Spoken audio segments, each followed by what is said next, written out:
मेरा नाम एहतशाम परवेज़ ख़ान है। मेरे पिताजी का नाम परवेज़ अहमद ख़ान है, जो सब इंस्पेक्टर है बनारस में।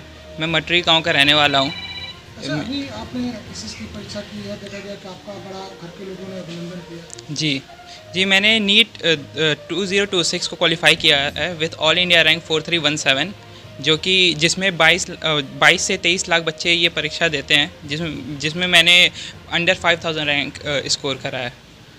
कहाँ से आपने ये तैयारी किया है? मैंने ये तैयारी बनारस के एक लोकल कोचिंग कैटजी से करी है। मैं वहाँ से मैंने नीट की तैयारी 5 सालों तक करी और मेरा इस साल जाके नीट क्वालिफाई हुआ। पिछले 2 सालों से हो जा रहा था, पर पेपर लीक की वजह से मेरा नीट में कॉलेज नहीं अलॉट हो पाता था। इस वजह से इस साल मैंने और मेहनत करी, जिससे कि मुझे ये इस बार मेरा हो गया और मुझे एक MBBS कॉलेज मिल जाएगा। तो आप रहते कहाँ पे? आप वहीं रह करके पढ़ाई करते हैं या जी फिर? जी, मैं बनारस ही रह के पढ़ाई करता था। अपनी जितनी भी तैयारी थी मैंने बनारस से ही करी थी। तो ये आपको क्या मतलब बहुत से बच्चे पीसीएस की तैयारी करते हैं या फिर इंजीनियरिंग की तैयारी करते हैं, तो आपने ये रास्ता क्यों, डॉक्टरी का रास्ता क्यों चुना? जी, मेरे नाना जो कि अब अभी इस दुनिया में नहीं है, उनका सपना था कि हम लोग, मैं और मेरे भाई लोग मिलकर डॉक्टर बने। हम लोग का, मेरे दादा लोग का भी सपना था कि मतलब यहाँ मटरी गांव के एरिया में एक हॉस्पिटल खोला जाए। तो बचपन से ही हम लोग का ये माहौल था कि हमें डॉक्टर बनना है, उस लाइन में जाना है। इस वजह से हमने इसी चीज़ को ऑप्ट किया।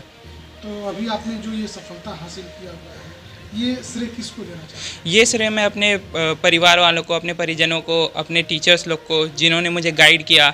और एक रिवॉल्यूशन है जिसका मैं भी एक सदस्य रहा हूँ, मेड मेंटर करके, जो कि बच्चों को गाइड करता है, जो कि अपने स्कूल में टॉप किए रहते हैं, पर इस परीक्षा में आके उनका थोड़ा डगमगा जाते हैं, अपने राह से भटक जाते हैं। उन सभी को गाइडेंस के लिए एक मेड मेंटर है, जिसका मैं भी सदस्य हूँ। तो मैं उन सभी लोगों को इस चीज़ का धन्यवाद देना चाहूँगा कि उन्होंने मुझ पर विश्वास किया, जिससे कि मैं इस मुकाम पे पहुँच सका। हैं? जैसे जो पेपर लीक हुआ था उसका कहीं ना कहीं आपको भी दुख है, तो जो अभी फिलहाल में आपका जो ये सफलता मिली है, जी तो इस पर आपको क्या कहना है? जी, पेपर लीक की वजह से मुझे, मेरा सिलेक्शन 2 साल पहले ही हो जाना चाहिए था, पर ये पेपर लीक लगातार 3 सालों से हो रहा था, जिससे की वजह से मुझे अब जाके अपनी सफलता मिली है। हालांकि ये लेट हुआ वो पेपर लीक की वजह से मुझे अपनी सफलता लेने में, पर वो जो भी लेट था उसने मतलब कि आखिर वो सम अप कर ही दिया। जितने मुझे लेट हुआ उतना अच्छा मेरा रैंक आया, जिसकी वजह से मुझे तो बहुत खुशी है इस चीज़ की कि मेरा हो गया। तो ये उन बच्चों के लिए क्या कहेंगे जो काफ़ी बच्चे तैयारी कर रहे हैं या फिर अपने भविष्य के लेकर के जो लगातार संघर्ष करते जा रहे हैं, तो जो जो आपकी कठिनाई आई, तो थोड़ा सा इसके बारे में डिटेल्स बताइए कि जो आपने पढ़ाई तैयारी की, किन किन कठिनाइयों का आपने सामना किया गया? जी, मैंने बहुत सारे कठिनाइयों का सामना किया। मेरा छोटा भाई है, वो मुझसे पहले MBBS क्वालिफ़ाई करा, उसका मुझसे पहले नीट निकला। और अच्छा, वो भी जी हाँ, वो अभी MBBS कर रहे हैं UP UMS FI से। उनका नाम अहद परवेज़ ख़ान है, वो मुझसे 2 साल छोटे हैं।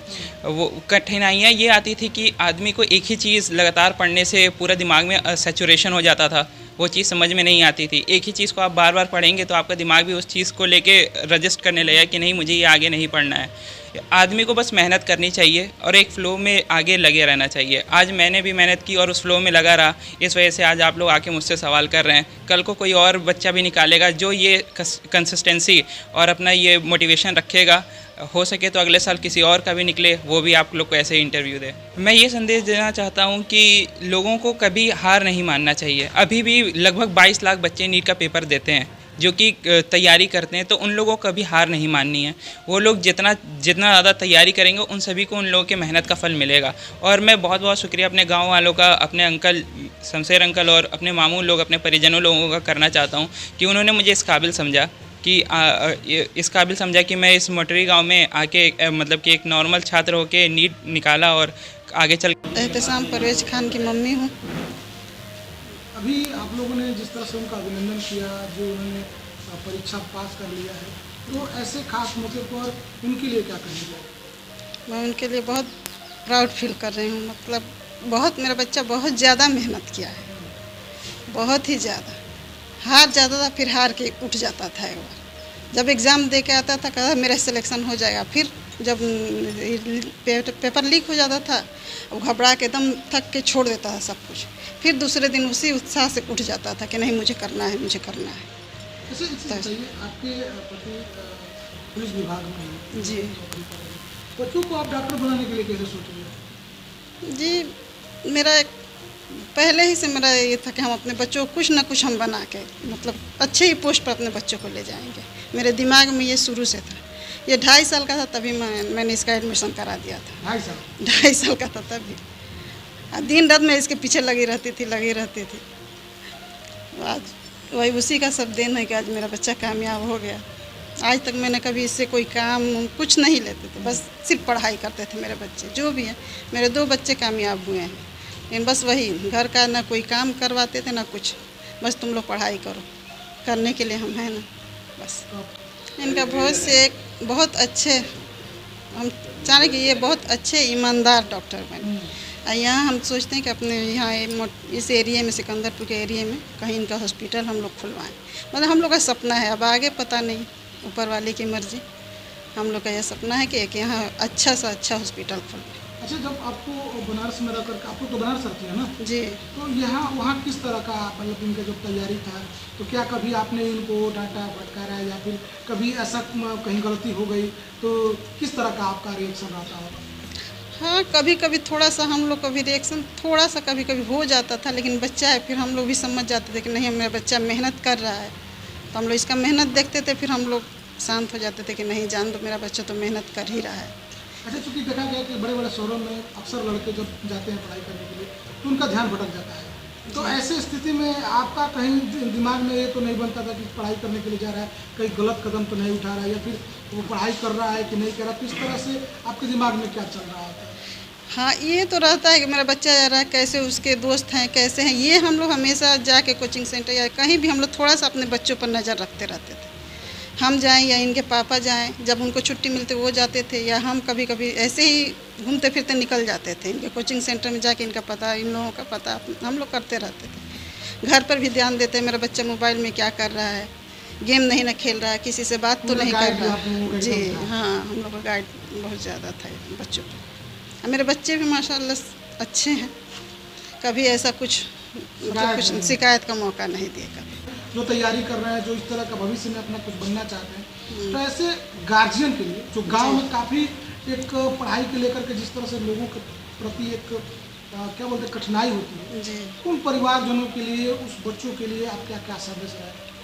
हमको ये कहना, जो माँ बाप हैं उन्हें अपने बच्चों पर ज़्यादा नज़र रखनी चाहिए कि बच्चे कहाँ जा रहे हैं, उनके दोस्त कैसे हैं, किससे मिल रहे हैं, मेरे बच्चे क्या कर मोबाइल लिए तो क्या कर रहे हैं, ये सब ज़्यादा ध्यान देना पड़ता है। अपने नींद हराम करनी पड़ती है, अपनी रिश्तेदारी छोड़नी पड़ती है, बहुत कुछ कुर्बान करना पड़ता है बच्चों के लिए। बहुत लोग बोलते थे कि इन्हीं के बच्चे हैं जो पढ़ने वाले हैं, बहुत अपने बच्चों को पढ़ाने में एक्सपर्ट हुई हैं, मतलब बहुत लोग हमको भी बोलते थे, ताना मिलता था।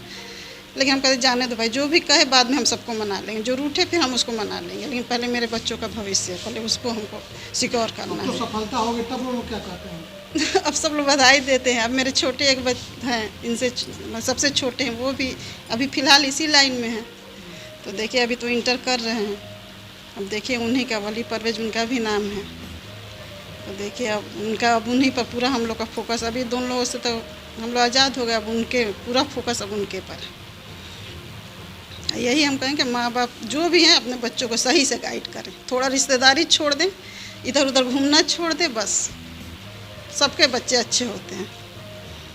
Mohammad Azam Khan, retired CEO। अभी आपके क्या लगेंगे जो अभी आप लोगों ने मुँह मीठा कराया? हमारा पोता है। तो अभी उन्होंने जो तैयारी करके जो सफलता हासिल किया हुआ है, क्या कहेंगे उनके लिए? तो उसके लिए अच्छा नंबर लाया है, और उसकी माँ ने काफ़ी मदद पढ़ाई है। इस मौका हम कहना चाहता है कि उसका अच्छे से अच्छा जगह एडमिशन हो जाए, ताकि अच्छा रहेगा। क्या संदेश देना चाहते हैं अपने पोते के लिए, क्या कहेंगे? हमारा पोता के लिए यही ना कहेंगे कि हमारा पोता डॉक्टर से बड़े बढ़िया काम करे, ईमानदारी से काम करे। मेरा नाम मोहम्मद शमशेर खान है और मैं ग्राम मटरी थाना सिकंदरपुर। आपका ये हमारे रिलेशन में भतीजा है, भाई के लड़के हैं, और ऐसे लड़कों को मैं दिल के गहराइयों से उनका ये आशीर्वाद देना चाहता हूँ कि ऐसे लड़के समाज में पढ़े लिखे और समाज के काम के लिए और हमेशा तत्पर रहें और समाज के लिए ऐसे लड़के और बच्चों के लिए ये संदेश दे रहे हैं कि पढ़ने से ही कामयाबी है और नहीं पढ़ने से कामयाबी नहीं है। और ये लड़का MBBS में जो मुकाम हासिल किया है, तो ऐसे लड़कों से दूसरे लड़कों को ये सबक लेना चाहिए कि देखो आज वो पढ़ा है, मेहनत किया है, तो हम कामयाब हुए हैं। अगर हम भी पढ़ें तो हमारा भी कामयाबी है।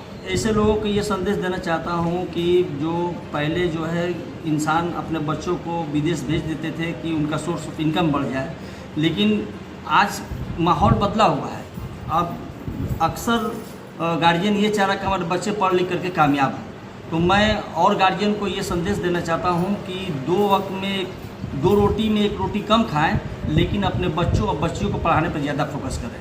जब लड़का पढ़ेगा तभी आगे बढ़ेगा, तभी उसका उन्नति होगा, तभी वो कामयाब होगा। इस दौर में बगैर पढ़ाई का कुछ नहीं है। Everything depend on study.